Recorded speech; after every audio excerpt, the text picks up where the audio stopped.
Marina, 그림이죠.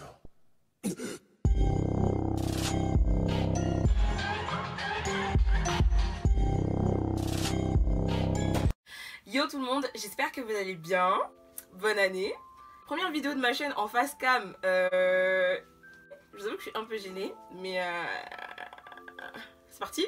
Aujourd'hui c'est une vidéo assez spéciale parce qu'on va parler que d'un seul manga et c'est, de toute façon vous l'avez vu dans le titre, Full Metal Alchemist ou alors Full Metal Alchemist. FMA, on va dire FMA. Je vous fais un résumé rapide. FMA, qu'est-ce que c'est? C'est l'histoire de deux frères, Alphonse et Édouard, Édouard le plus grand, Alphonse le plus jeune, qui vivent dans un monde où l'alchimie est omniprésente. Qu'est-ce que c'est l'alchimie? C'est en gros le pouvoir de transformer quelque chose en une autre chose. C'est comme de la magie, je mets des guillemets parce que au final c'est très scientifique et il y a des règles, etc. Mais en gros l'alchimie c'est ça. Il y a des règles dans l'alchimie et la plus importante d'entre elles c'est le principe de l'équivalence. C'est-à-dire que pour avoir quelque chose, il faut en abandonner une autre de la même valeur. Bref, du coup ces deux frères perdent leur maman et décident de la ressusciter. Et pour ça, ils veulent utiliser l'alchimie. Donc ce qu'ils font, c'est qu'ils étudient l'alchimie, ils lisent beaucoup d'ouvrages, etc. pour pouvoir en fait être assez forts, pour pouvoir avoir assez de connaissances pour ressusciter un être humain via l'alchimie. Sauf que, deuxième règle importante dans l'alchimie, ressusciter les morts c'est tabou et interdit. Qui dit interdit dit conséquence. Et donc, Édouard, le plus grand, perd sa jambe droite, sa jambe gauche, et Alphonse, lui, il perd son corps. Il perd son corps, il perd son âme, il perd tout. Il perd tout, il reste rien. Édouard, qui voit son frère disparu, entre guillemets, décide d'utiliser l'alchimie une dernière fois pour pouvoir ramener l'âme de son frère et la sceller dans une armure vide. Ça, c'est le prologue. Maintenant, ce qui nous intéresse, c'est ce qui se passe après. Édouard, donc le plus grand, est passé alchimiste d'état, donc en fait c'est un grade, genre c'est des fonctionnaires qui travaillent pour l'armée, etc. Donc en fait c'est un fonctionnaire, il travaille pour l'état, d'où le nom alchimiste d'état en fait. Et il recherche avec son frère une pierre qui s'appelle la pierre philosophale, qui permettrait de pratiquer l'alchimie sans passer par le principe de l'équivalence. Et donc en fait avec ça, ils aimeraient retrouver leur corps d'origine tout simplement. Après, vu que c'est un shonen, il y a des méchants, de la bagarre, c'est tout, des méchants et de la bagarre. Non, en vrai, il y a plein d'autres trucs, il y a de l'humour, etc. Mais ça, je vous garde les points forts pour plus tard. Je vous garde mon avis pour plus tard. Full Metal Alchemist, c'est un shonen écrit et dessiné par Hiromu Arakawa, paru en France pour la première fois au début des années 2000 chez Kurokawa dans une édition de 27 tomes, puis ensuite dans une autre édition double de 13 tomes.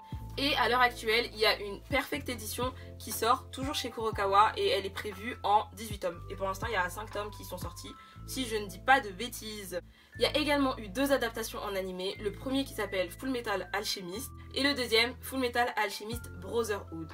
La différence entre les deux, si jamais vous voulez savoir, c'est que le premier, étant donné qu'il a été fait avant la fin, ne suit pas vraiment l'histoire du manga. Genre c'est très libre et la fin est différente du coup. Tandis que le deuxième suit vraiment bien la trame du manga. Donc je vous conseillerais de vous orienter plus vers Full Metal Alchemist Brotherhood. Je dis ça, je dis rien. Et les deux versions sont disponibles sur Netflix. Il y a aussi eu une adaptation en film live, donc avec des vraies personnes. Je l'ai pas vu, je sais pas ce que ça donne. Mais si jamais ça vous intéresse, vous pouvez le voir, le film. Il est disponible sur Netflix. Ce que j'aime bien avec ce manga, c'est que en plus d'avoir les codes d'un shonen classique, il aborde beaucoup de thématiques dites plutôt sérieuses, je trouve. Premièrement, ce que j'aime dans ce shonen, c'est qu'on suit deux frères et pas deux amis. Amis slash rivaux, vous voyez ce que je veux dire? Il y a toujours ce genre de relation dans les shonen. Et là, ce que j'aime bien, c'est qu'on met en lumière en fait la fraternité, l'histoire, l'amour, le lien en fait fraternel entre deux frères. Donc Alphonse et Édouard Elric. Ensuite, il y a d'autres sujets slash thématiques de société qui sont abordés, notamment vous allez voir, il y a l'histoire d'un génocide ou l'histoire de la corruption politique, etc. Même si c'est un univers fictif, je trouve ça bien de parler de ça en fait dans un animé, dans un manga, etc. Bon, après, il y en a plein qui le font, mais je trouve que là c'est très bien amené. Troisième point aussi que j'adore dans FMA, c'est l'humour. Wesh, les gars, l'humour. Je sais que je viens de dire qu'il y avait des thèmes sérieux, etc. Mais au-delà de ça, justement, ce qui est bien, c'est que l'auteur arrive à nous faire décompresser un peu des histoires sérieuses grâce à l'humour, notamment à Édouard. Pourquoi? Parce que, en fait, il est petit en taille. Son petit frère, il est plus grand que lui en taille, vu qu'il est dans une armure et il pète un câble parce que tout le monde pense que c'est lui le petit frère, etc. Il y a plein d'autres situations comiques, etc. Il y a des situations moins comiques aussi, puisque ceux qui ont vu l'animé, je parle d'un événement qui arrive plutôt au début, un événement qui arrive au début, ça va faire rire personne, mais Je sais pas pourquoi je parle de ça maintenant je suis triste. Mais au-delà des histoires sérieuses dont peut parler FMA, il y a aussi le trait de l'humour. Et ça, c'est pas négligeable. En plus, je trouve que c'est le moment idéal pour se lancer dans FMA, en tout cas pour lire les tomes.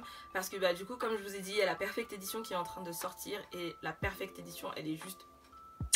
Je vous mets des clips, là vous voyez à quoi elle ressemble à peu près.